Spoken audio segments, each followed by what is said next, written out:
자, 지금 우리가 하고 있는 게 부가가치세법이죠. 그래서 우리가 대손 세액공제신고서에서 대손 당한 건 맞는데 여기에 안 들어오는 게 있어요.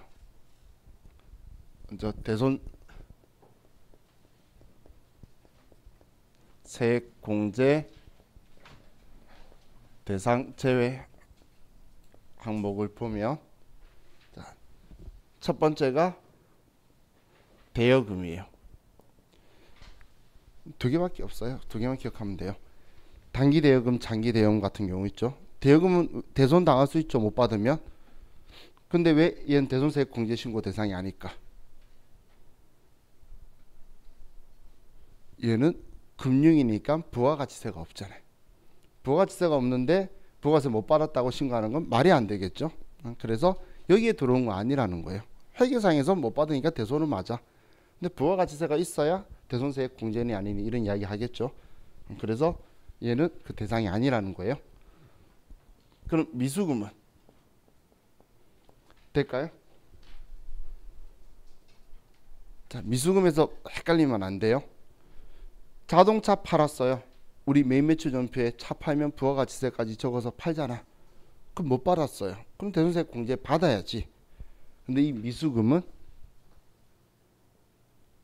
토지에 대한 미수금.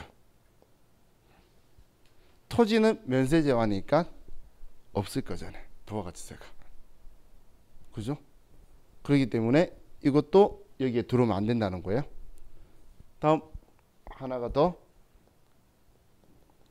저당권 설정된 거. 우리 회사가 저당권을 설정을 했어요. 그럼 돈 못 받을 확률이 있나요?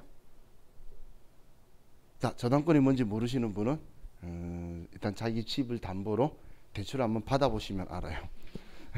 그럼 은행에서, 자, 예를 들어서 내가 1,000만 원을 대출 받죠. 그러면 저당을 1,200을 잡을 거예요. 그래서 내가 돈을 안 갚으면 경매 넣어서 1,200을 받아갈 거예요. 돈 못 받을 확률이 있을까요? 없겠죠.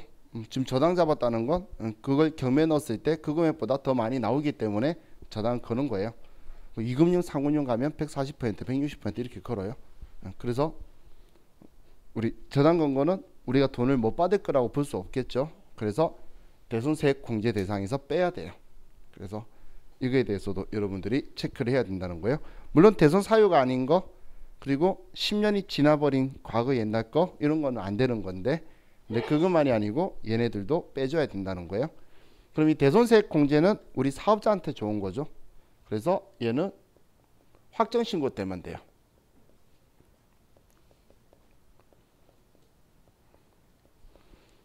자, 확정신고 때만 되는데, 자, 우리가 방금 대손세액 공제신고서 위에 기간을 썼죠. 그 기간을 쓸 때는 입력은 확정신고 기간을 쓸 거예요. 확정신고 기간을. 그런데 아래에 대손 내역은 과세기간 걸 전부 다 쓸 거예요. 과세기간 거를. 지금 이런 이야기예요. 기간 입력할 때에 4월부터 6월이라고 기간을 썼어요. 안에 있는 내용은 1월부터 6월 거가 들어간다는 이야기예요. 1월부터 6월. 그럼 또 2기에 신고하면 10월부터 12월이라고 위에 쓰고, 그리고 아래 내용은 7월부터 12월 과세기간 께 들어올 거라는 거예요. 자, 우리가 서식에 입력할 때 제가 확정 때만 하는 거다라고 이렇게 몇 개 이야기할 건데, 확정 때만 한다고 해서 위에 쓰는 입력하는 기간을 6개월로 쓰는 건 우리 지금 하는 시험에서는 절대 없어요. 무조건 3개월 이상 쓰는 일은 없어요. 그럼 확정 때만 한다면 확정 신고 기간만 쓰는구나. 그런데 아래 있는 내용, 우리 방금 100만 원하고 썼던 내용 있죠. 그날은 예전 거하고 확정 거 합쳐서 과세기간 거 쓴다는 이야기예요. 그래서 제가 은근슬쩍 여러분한테 앞에 4월부터 6월 되어 있는데 2월 달에 우리 대손상에다 써라 그랬잖아요. 그런 식으로 쓴다는 거예요. 위에 기간은 4월부터 6월이라 쓰고, 아래는 1월 달 거, 2월 달 거, 뭐 전부 다 6월 달 거까지 아래쪽 내용을 다 쓰는 거라는 거예요. 이것도 실수하시면 안 돼요. 이거 생각보다 잘 까먹어요. 그 3월 달에 발생했대. 1월부터 3월 이렇게 많이 써요. 그러면 땡 탈락 시작부터 통째로 날아가는 거예요. 그러면 정말 점수가 하나도 없이 다 날아가는 사태가 발생하니까 이거는 우리 확정 신고 기간만 써준다라는 거, 그것만 정확하게 체크하시면 나머지는 이제 여러분들 저와 같이 문제 보시면서 보면 좀 이해하실 거예요. 자, 그럼 이제 435페이지로 가서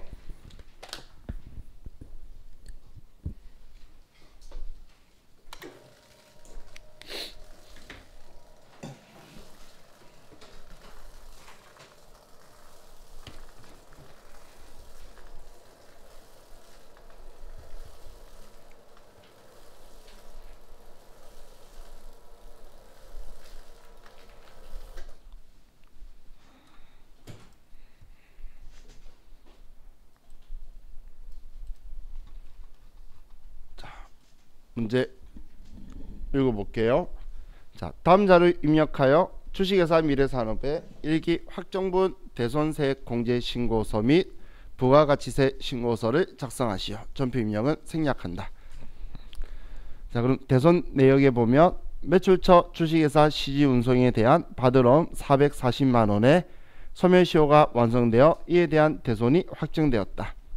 매출 채권 발생일은 2017년 3월 10일, 소멸시효 완성일은 2020년 3월 10일이다. 지금 1기 확정분을 하고 있죠. 자, 그럼 지금 소멸시효 완성이 대손사유이기 때문에 대손사유는 충족을 했고, 그리고 2007년 3월 1일 날 발생했으니까 지금 10년 되려면 한참 멀었죠. 그래서 얘는 문제없이 대손세액 공제 되겠네요. 자, 지금 되는 거 안 되는 것부터 판단을 할게요. 자, 두 번째, 매출 초 주식회사 법물금속의 부도 발생으로 받을 550만원을 대손 처리하였다. 금융기관 부도 확인일이 2020년 3월 1일. 자, 부도 발생을 했으면 우리는 부도 확인일로부터 6개월이 경과해서 한마디로 다음 과세기간에 신고해야 되는데 지금 1기에 발생했고 지금이 1기죠. 그러면 얘는 이번 신고 대상이 아니라는 거예요. 이 다음 과세기간에 해야 되니까 아예 입력 자체를 하는 게 아니에요. 자, 다음 세 번째, 매출 초 주식회사 충동이 5월 1일에 채무자 회생 및 파산에 관한 법률에 의하여 파산하여 외상매출금 330만원이 대손 확정되어 대손 처리하였다. 자, 이번에 파산한 거죠. 법원이 법률에 의해서 파산했고 처리됐으니까 얘는 문제가 없겠네요. 그럼 우리는 2번 얘 빼고 우리 1번하고 3번만 써주면 되고 전부 다 채권에 대해서 대손이 발생한 거죠. 그럼 1기 확정이 4월부터 6월에 가서 자, 대손 발생 탭으로 가고 대손 발생 탭에 4월부터 6월 1기 확정을 쓰고, 그럼 첫 번째 거는 대손 확정 일자가 2020년 3월 10일이죠. 대손 금액은 440만원이고 그럼 40만원 따로 나오고, 거래처는 시지운송, 대손사유는 6번 소멸시효 완성이다. 다음 3번에 2020년 5월 1일 날 330만원, 거래처는 중동, 그리고 파산. 자, 안 되는 건 아예 입력하는 게 아니고 이번에 세액공제 받을 수 있는 것만 입력하는 거예요.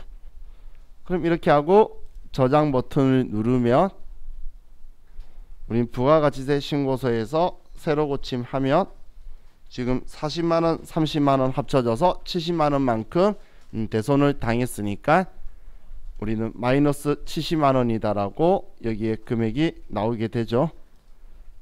그래서 자, 여기에 이렇게 세액을 빼주기 때문에 저 대손 당했던 게 만약에 세금계산서 발행한 거라면 여기에 그대로 넣어두라는 거예요. 여기에 넣어두고 여기서 빼줄 거라는 거잖아요. 그래서 전에 우리 과세표준에서 공제하지 않는 것에 대손금이 들어가 있는 이유가 이렇게 넣어두고 여기서 빼주면 매출세액이 결국 안 나오는 거죠. 그래서 대손금액 우리 과세표준에서 공제하지 않는 거에 대손금을 공부했던 거예요.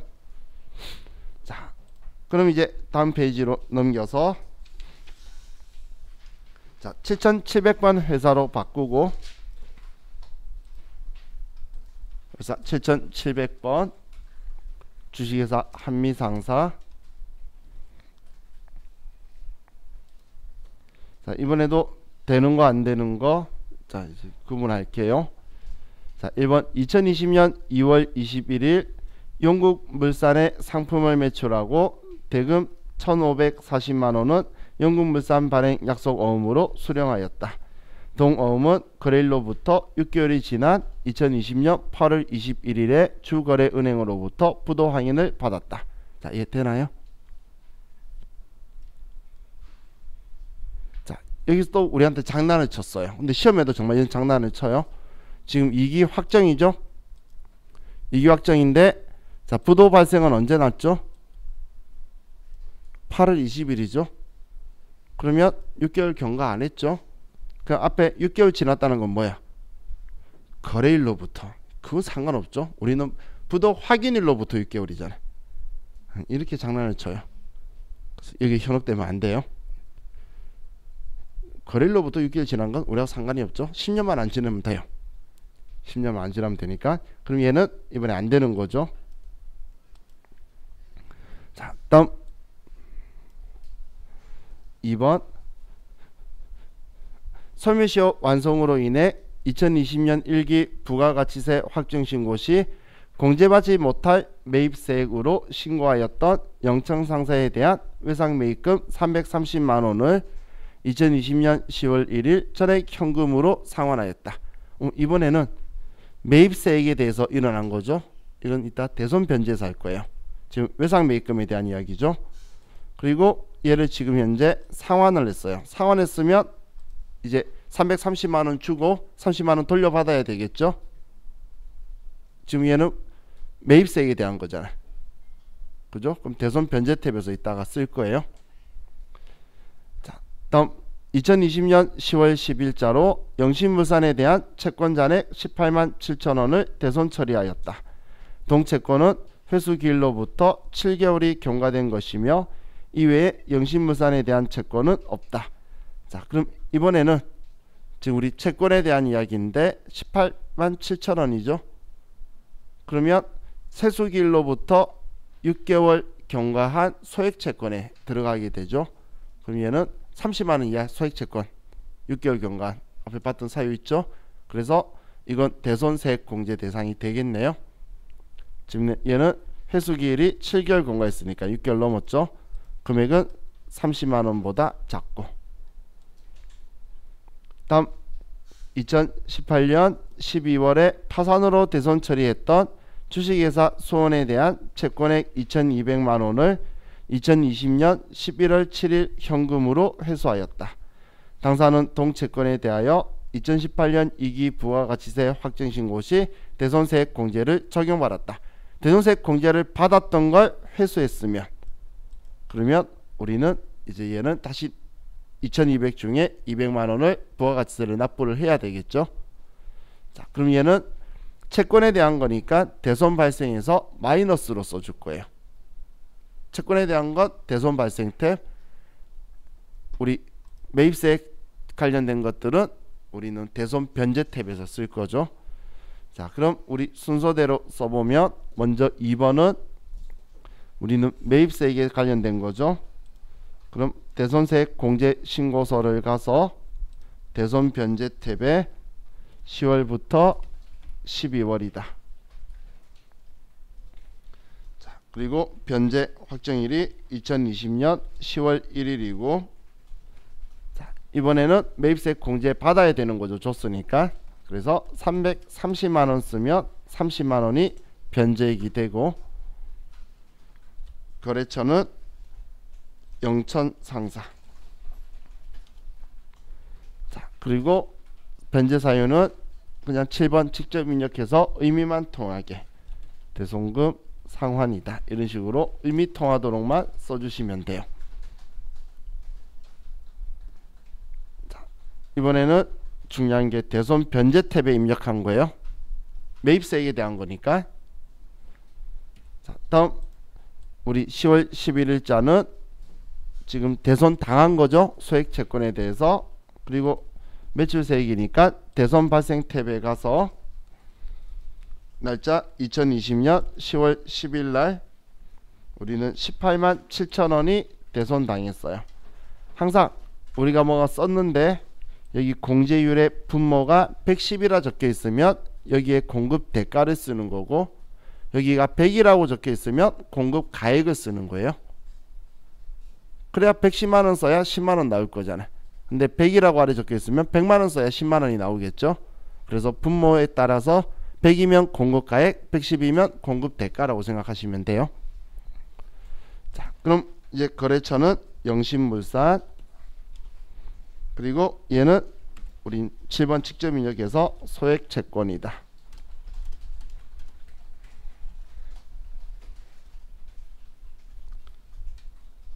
다음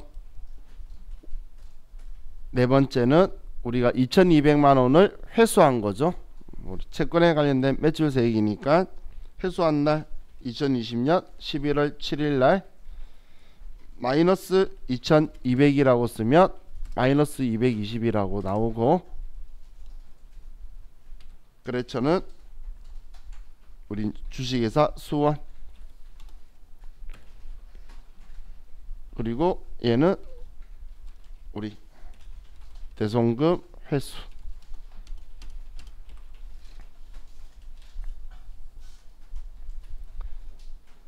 자,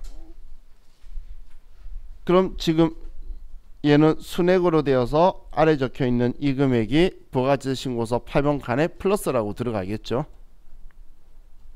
그죠? 여기 우리가 마이너스라고 썼지만 이게 회수한 거니까 내야 되는 거라서 부가가치 신고서에는 플러스라고 들어갈 거잖아요. 그죠? 대손 변제에서도 이 금액은 이제 상환했으니까 공제 받아야 되는 거죠. 그래서 47번 칸에 플러스라고 들어갈 거예요.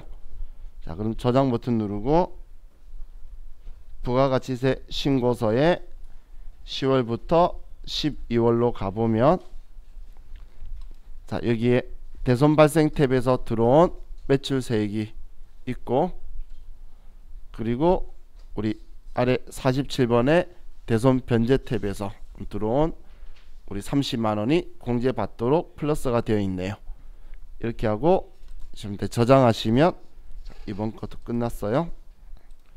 자, 그럼 우리 기출문제를 가지고 하나밖에 없어요. 대손세액 공제 신고서를 보면 512페이지,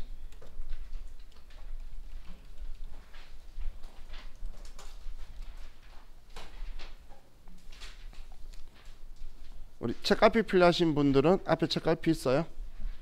제 명함 쓰시면 돼요. 제가 그 책갈피로 쓰라고 말씀드렸죠. 제가 왔다 갔다 하는데 책갈피 필요하시면 그거 쓰시면 돼요. 2달마다 물어봐요. 명함 안 필요하냐고. 안 없어져요. 몇 년째.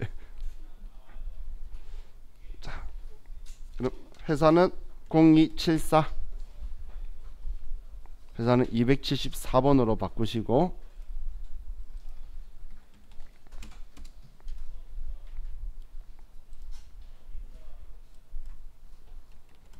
자, 512페이지 제일 아래에 문제 한 줄 적혀 있죠. 자, 다음 자료 이용하여 주식회사 대응의 2020년 1기 부가가치세 확정신고 시 대손세액 공제신고서를 작성하시오. 자, 딱 4개면 4점이에요. 그냥 이건 부분 채점이 있다고 보시면 돼요. 자, 그럼 첫 번째는 당사는 2020년 1월 5일 주식회사 호연에 부가가치세가 과세되는 제품을 공급하고 그 대가로 받은 약속보험 1320만원이 2020년 5월 8일에 부도가 발생하였다. 당사는 주식회사 호연에 대하여 저당권을 설정하고 있지 않다. 자, 그럼 지금 1기 확정이죠. 그리고 부도 발생한 것도 이번에 발생했죠. 그죠? 그러면 6개월이 경과 안 했네요. 저당권 설정 안 돼 있는 건 참 좋은 건데, 문제는 부도 6개월이 미경과가 되어서 얘는 안 되는 거고, 다음 이번에 외상매출금 중 5,500만 원은 2017년 2월 9일 백두 상사에 대한 것이다. 이 외상매출금의 회수를 위해 당사는 법률상 회수 노력을 다하였으나 결국 회수를 못하였고 2020년 12월 9일로 동외상매출금의 소멸시효가 완성되었다. 자, 그럼 소멸시효 완성이니까 대손사유에 해당하게 되겠죠.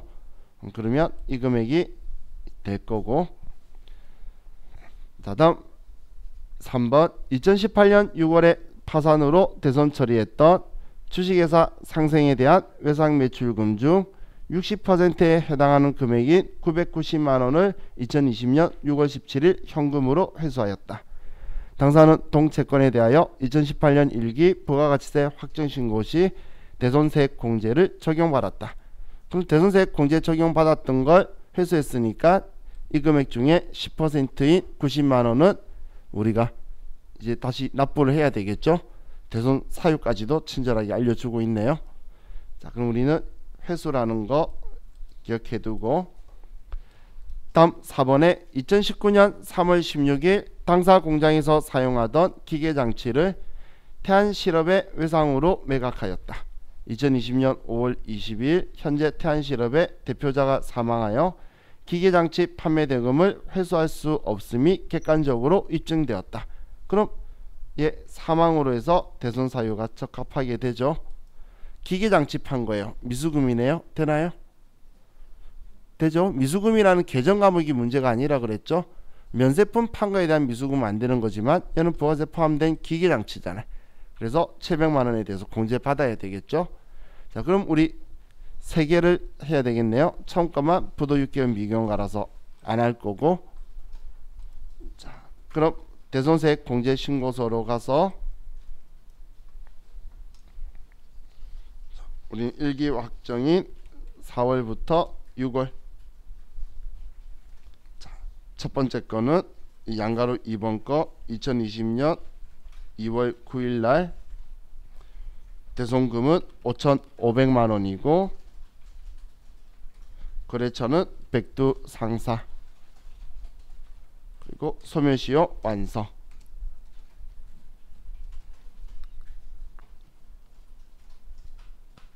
다음 3번은 우리가 채권 회수한 거 2020년 6월 17일 날 마이너스 990만 원이고 거래처는 주식회사 상생.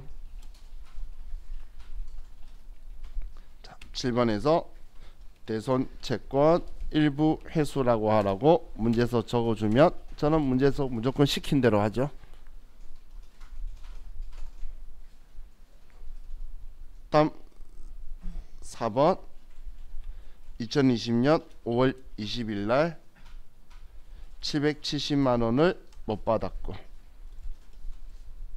이 중에 70만 원이 거래처 태안실업 거고, 그리고 대표자 사망. 자, 이 문제는 이렇게 하고 저장 버튼만 누르면 4점인 거예요.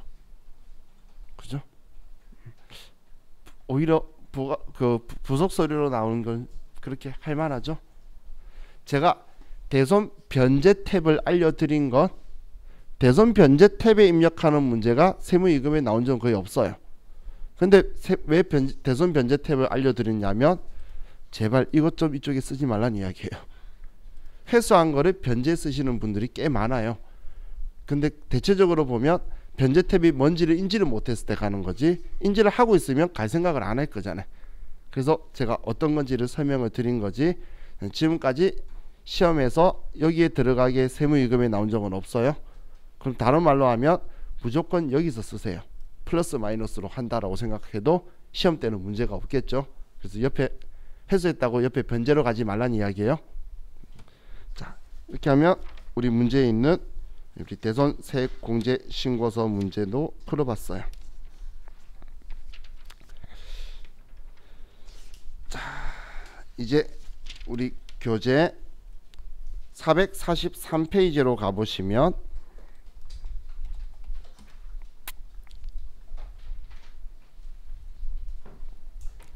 건물 등 감가상각 자산 취득 명세서라고 있죠. 그죠? 자, 건물 등 감가상각 자산 취득 명세서를 제가 설명하기 위해서 자, 여러분들 253페이지로 좀 가주세요. 교재 253페이지.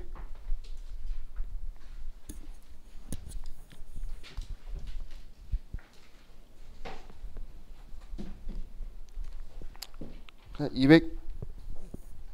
253페이지 온 김에 252페이지 그부터 그냥 부가세 신고와 납부 부분부터 쭉 한번 볼게요. 우리 이거 일어날 때 안 봤잖아요. 그죠? 안 보면 나중에 여러분들이 또 개인적으로 보고 싶을까봐 같이 한번 볼게요. 자, 부가세 신고 납부에서 예정 신고 납부에 적혀 있는데, 자, 우리 법인 사업자는 우리 예정 신고를 예정 신고 기간 종료로부터 다음 달 25일까지 해야 된다라는 거예요. 그죠? 근데 이렇게 하면서 자, 우리는 예정 신고 납부에서는 대손세액 공제나 뭐 가산세 납부, 환급세액 재계산, 전자신고세액 공제 규정은 적용하지 않는다라 적혀 있는데, 우리가 알겠는 건 얘죠. 대손세액 공제는 예정 신고 때 안 하고 확정 신고 때만 할 거라 그랬어요. 자, 그럼 개인 사업자는 예정 고지 납부를 할 거라 그랬죠. 그럼 예정 고지 납부를 하는데, 법인 사업자도 직전 과세 기간 과세 표준이 1억 5천 미만인 경우에는 예정 고지를 할 수가 있다라는 거예요. 고지 납부를. 자, 그런데 이때 내야 되는 세금이 30만 원 미만인 경우에는 그냥 이것도 안 내고 확정 신고 때 다 합쳐서 내라는 거예요. 30만 원 안 되면 얼마 안 되잖아요. 그럼 얼마나 힘들겠어. 부가가치세는 정말 남긴 부가가치의 10%인데 30만 원이면 지금 3개월 동안 300도 못 벌었다는 이야기예요. 그럼 힘들겠죠. 그렇기 때문에 이건 이제 다음번에 아예 안 내도 된다가 아니고 확정 신고 때 합산해서 그냥 한 번에 계산해라, 이렇게 하겠다는 이야기예요. 자, 그럼 뭐 아래 예정 신고 납부가 적혀 있는데, 자, 예정 신고에서 제가 개인 사업자나 아니면 직전연도 가세기간 매출액이 1억 5천 미만인 법인 사업자가 예정 고지 납부를 할 수 있다라고 했지만, 고지 납부를 한다지만 예정 신고를 못 한다는 게 아니에요. 할 수는 있어요. 그럼 그 기준이 우리 직전 과세 기간의 공급가액에 우리 3분의 1에 미달할 때는 사업이 안 된 거잖아요.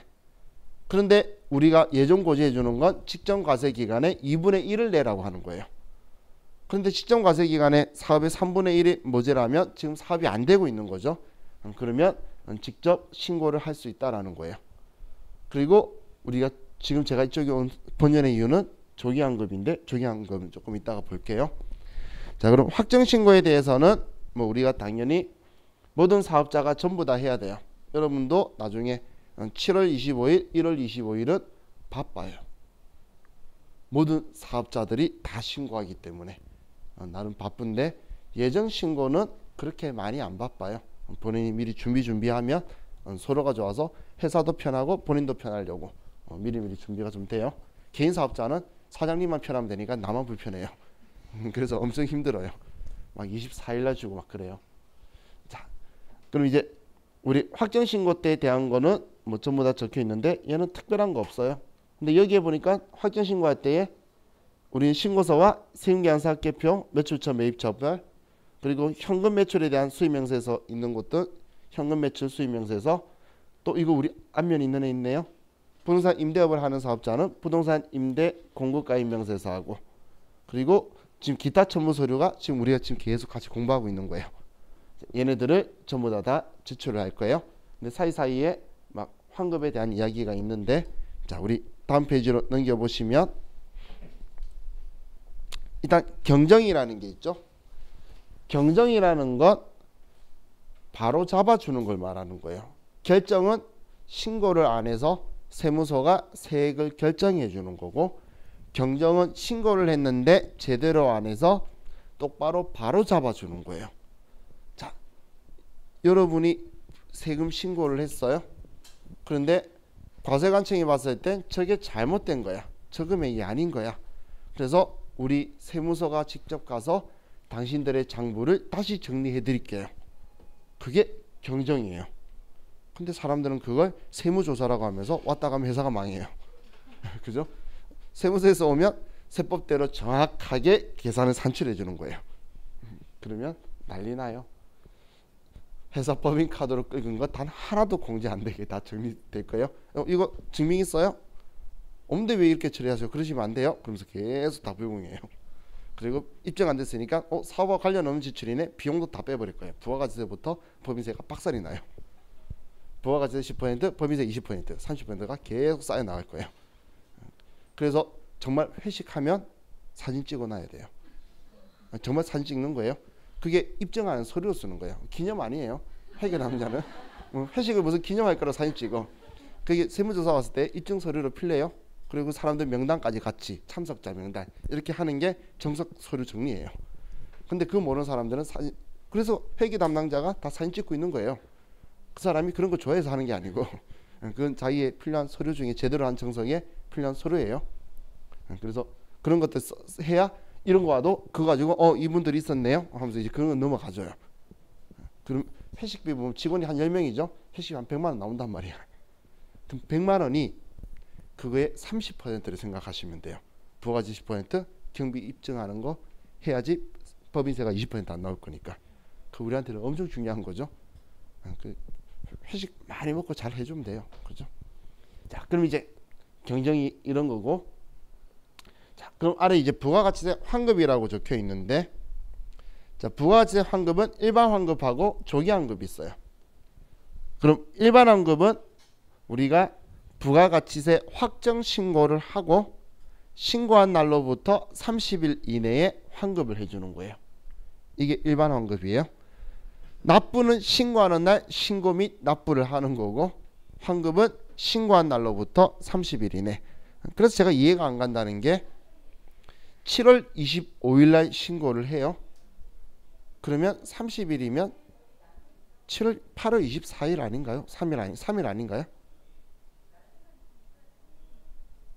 31일 있잖아. 근데 얘네들은 8월 24일 날 해주더라고. 그래서 그냥 1개월이라고 하지 30일 이내라 해서 제가 좀 이상하다고 말을 하는 건데, 자, 그럼 이때 환급해 줄 거라는 거예요. 그런데 조기환급이라는 게 있죠. 자, 이 조기환급은 자, 대상을 보시면 첫 번째가 전에 제가 영세율 이야기하면서 한번 언급했었어요. 우리가 내국 신용장이나 구매 확인서가 있으면 영세율 적용을 받는데, 그게 빨리 발행이 안 되면 그냥 주고 빨리 세금을 돌려받을 수 있게 조기환급 제도라는 걸 두고 있다는 거예요. 그래서 영세율 적용 대상인데 내국 신용장이나 구매 확인서가 발급이 안 됐을 때, 그때 우리는 빨리 환급해 줄 거고, 그리고 두 번째가 사업용 고정자산들 있죠. 기계장치라는 거. 자, 예를 들어 우리 회사에 기계가 필요한데 얘가 30억짜리예요.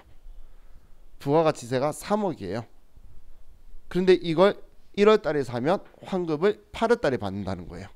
그러면 전부 다 누구나 6월 달에 사겠죠. 제 같아도 6월 달에 사자고 이야기할 거예요.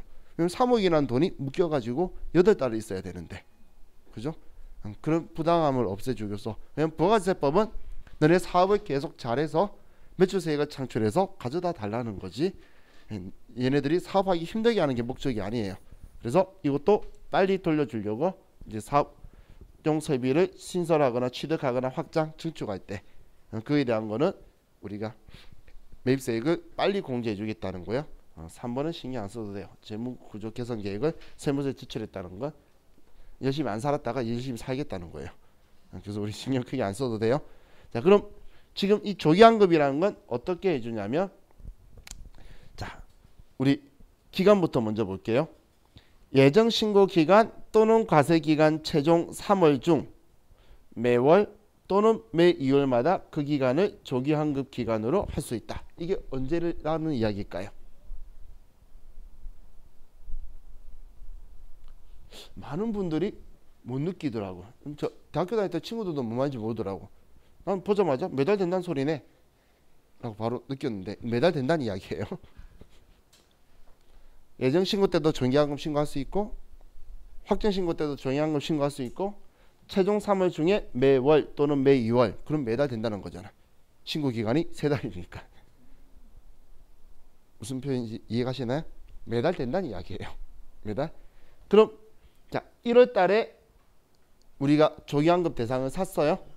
그러면 2월 25일 날 신고할 때 얘를 제출하라는 거예요. 이래도 산 걸 2월 25일 날 하면 신고한 날로부터 조기환급 빨리 해줘야 되겠죠. 절반인 15일 이내에 환급해 줄 거예요. 그래서 일반적으로는 그래서 다음 달 10일 날 환급된다고 표현을 해요. 다음 달 25일 날 하려면 다음 달 10일이 15일 되잖아. 그래서 얘는 매달 신고하면 이번 달에 취득하거나 조기환급 그 영세율 대상이 발생하면 우리가 그걸 가지고 다음 달 25일 날 신고해서 그날로부터 15일 이내 환급받는 게 조기환급이에요. 그럼 그때 우리가 지금 사업용 설비에 대한 게 있죠. 그럼 이걸 사면 이것만 가지고 환급 조기환급 신고하는 게 아니고 이거 신고할 때 들어가 있는 이때 모든 걸 전부 다 해가지고 다 같이 받을 수가 있어요. 그래서 예정신고나 확정신고 때는 조기환급분을 제외하고 신고하라고 적혀 있는 거예요. 그래서 이것도 이제 세택할 때 좀 이용을 해요. 다른 것까지 환급을 빨리 받을 수 있도록 어느 지점으로 타이밍을 잡아서 신고를 넣는 것도 이제 회계 담당자가 나름 자금을 좀 융통할 수 있는 거죠. 환급 받을 수 빨리 받을 수 있으면 그럴 때 좀 이런 거 좀 써요. 왜냐하면 재고 자산은 대상이 아니거든. 근데 재고 자산을 이번에 대량으로 샀으면 이거에 대해서 뭔가를 해야 되겠죠. 그 매입세액이 있는데 빨리 안 돌아오잖아. 그럼 그거에 대해서 이제 이 부분은 머리를 좀 굴리는 거예요. 여기서 이걸로 해가지고 조기환급 신고 넣을 수 있는 대상을 만들어내서 그것까지 빨리 환급을 받아버리는. 회사 입장에서는 빨리 돈이 도는 게 훨씬 더 유리하니까 그런 방법으로 좀 써요. 그럼 왜 갑자기 건물 등 감가상각 자산 취득명세서라는 걸 앞에 두면서 여기로 날라왔냐면 이 사업용 설비나 감가상각 자산을 취득하고 했을 때 조기환급 받고 싶으면 작성하는 서식이 건물 등 감가상각 자산 취득명세서예요. 영세율은 뭐 우리가 수출했다는 것만 입증하면 끝나는 거고, 그래서 지금 우리가 앞에 보고 있던 것이 443페이지죠. 443페이지에 건물 등 감가상각 자산 취득명세서 여기 보면서 제가 253페이지 가자 그랬잖아요. 얘가 여기 적혀 있는 게 건물 등 감가상각 자산 취득명세서는 사업 설비를 신설하거나 취득 확장 증축함으로써 관련 매입세액 많아져 부가세 환급될 때 영세율 같이 조기 환급받고자 하는 경우에 같이 제출하는 거예요. 얘가 자, 그럼 얘는 사실 컴퓨터에 매입 매출 전표에서 입력하면서 아래 분계를 하면 자동으로 들어오는 걸 여러분은 기억 안 날 수도 있지만 우리는 봤었어요.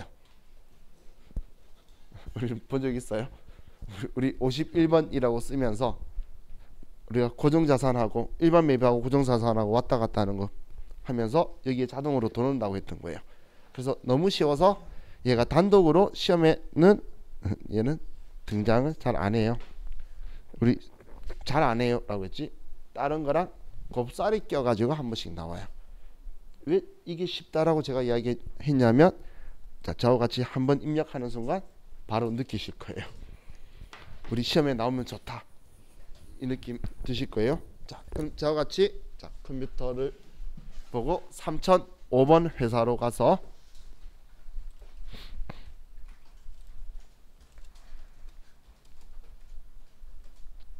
이번엔 건물 등 감가상각 자산 취득명세서가 있죠.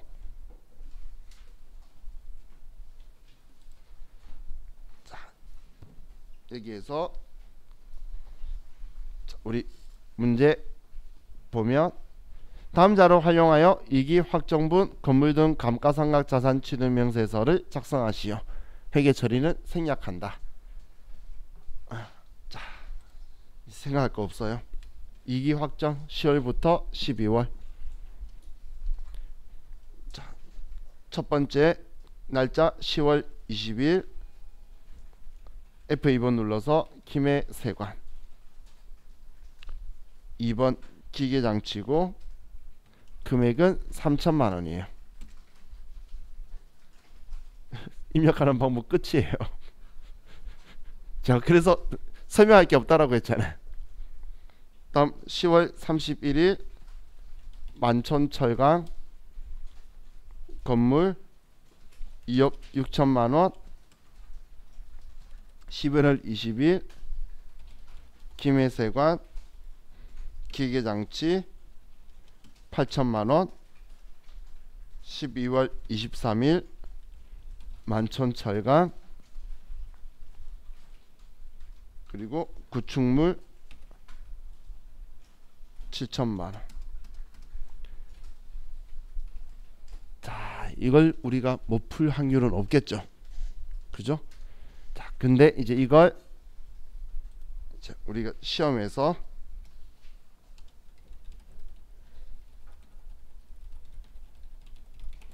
가지고 기출 문제로 나온 게 653페이지가 있어요.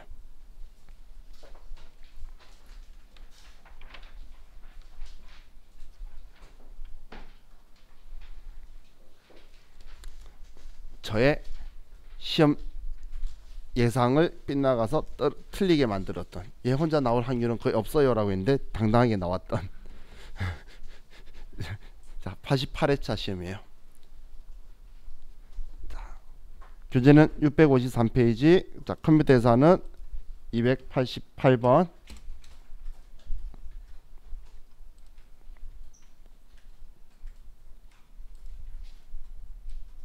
자, 문제 볼게요. 아래 2번이에요.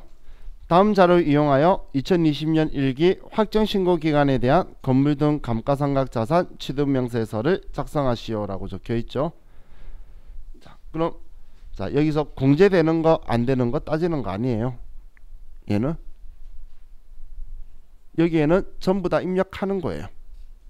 공제 안돼도 입력하고 공제돼도 입력하는 거이기 때문에 고정자산이다 공제 안되더라도 고정자산은 고정자산 쪽에 다 들어가요. 지금 여기에 적혀있는 건 우리 부가가치세 신고서에 지금 여기 고정자산 매입인 이 칸하고 지금 이 칸에 들어가는 건 다 들어갈 거예요. 그래서 이 중에 세금, 그 신용카드나 현금 영수증은 아예 여기 안 들어올 거고, 불공제였다면 세금계산서는 여기 들어왔다가 여기서 빼면 되잖아요. 그럼 여기에 들어오는 거는 전부 다 불공제다 따지는 게 아니고 그냥 세 개 다 쓰면 돼요. 자, 그럼 우리 건물 등 감가상각자산 취득명세서로 가서 1기 확정인 4월부터 6월, 첫 번째 4월 15일 한세모터스 업무 승용차 산 거죠. 그러면 차량 운반구 금액 3천만원. 다음 4월 18일 한세기계, 기계 공장 포장용 기계 구입한 거고 2,500만원. 다음 4월 30일 한세전자에 우리는 비품이니까 기타로 300만원이다. 이렇게 쓰고 저장하면 끝나는 거예요. 아, 우리 시험에 나오면 좋겠죠. 아니, 이 앞에 더 쉬운 거 많이 했어요 우리. 그렇죠? 자, 근데 지금 이거에 대해서 이렇게 나오는 건 사실 왜 시험에 냈는지 저도 모르겠어요. 근데 제가 이거 하나를 알려드릴게요. 만약에 이 문제를 조기환급 받고 싶다라고 했죠. 4월달에 사서 얘를 조기환급 받고 싶죠. 그렇다고 했다면 얘를 4월부터 4월로 입력을 하는 거예요. 조기환급 받으려면. 그럼 지금 한 개만 입력해보면 방금 253페이지에 4월 15일날 한세모터스라고 해서 제가 하나만 입력해 볼게요. 또 하필 환급 안 되는 애야. 환급 되는 걸 화물차라고 봤을 때, 자, 얘가 한 개가 있죠. 그럼 조기 환급 할 거면 얘 4월부터 4월이라고 해서 저장하고, 그리고 부가가치세 신고서도 조기 환급 할 때는 4월부터 4월이라고 쓸 거예요. 4월부터 4월. 그렇게 해서 지금 얘가 여기에 고정자산에 지금 방금 금액이 3천만원에 300만원이죠. 3천만원에 300만원이 들어갈 거고, 만약에 얘가 없다면 이렇게 환급이 되겠죠. 그럼 이거 가지고 과표명세로 가서 과표명세에 가면 여기에 3번 영세율 조기환급하고 똑같이 3번을 써요. 그럼 얘를 3번이다 라고 하고, 신고일자는 컴퓨터가 알아서 조기환급인 걸 냄새 맡았기 때문에 4월부터 4월 하니까 5월 25일이라고 뜨죠. 이렇게 해서 조기환급 신고를 하면 돼요. 만약 조기환급이라 그러면 이럴 때가 그 달 것만 가지고 잘라서 부가세 신고서도 하고, 여기에 신고 나온다면 영세 그 신고 구분 체크하고 신고 연월일을 입력하시오, 이렇게 나와요. 물론 이렇게 나오는 건 세무 1급에 나온다면 나올 수 있는 거지만, 이거 아닌 이상은 얘를 문제로 낼 수 있는 그림이 없어요. 그래서 제가 참 이렇게 안 나올 거라고 말했는데 제 이야기를 들었는지 한번 나왔어요. 지금까지 역대 딱 처음 나온 거예요. 얘만 혼자 나온 건. 다른 거에서는 섞여서 나온 적이 있어요. 다른 건 섞여 나온 적이 있는데 얘만 단독으로는 얘가 유일하게 처음이에요. 자, 우리 이번 시간 여기까지 하고 이제 쉬었다가 이제 또 다음 소식 영세율에 대해서 소식들 보도록 할게요. 쉬었다 합시다.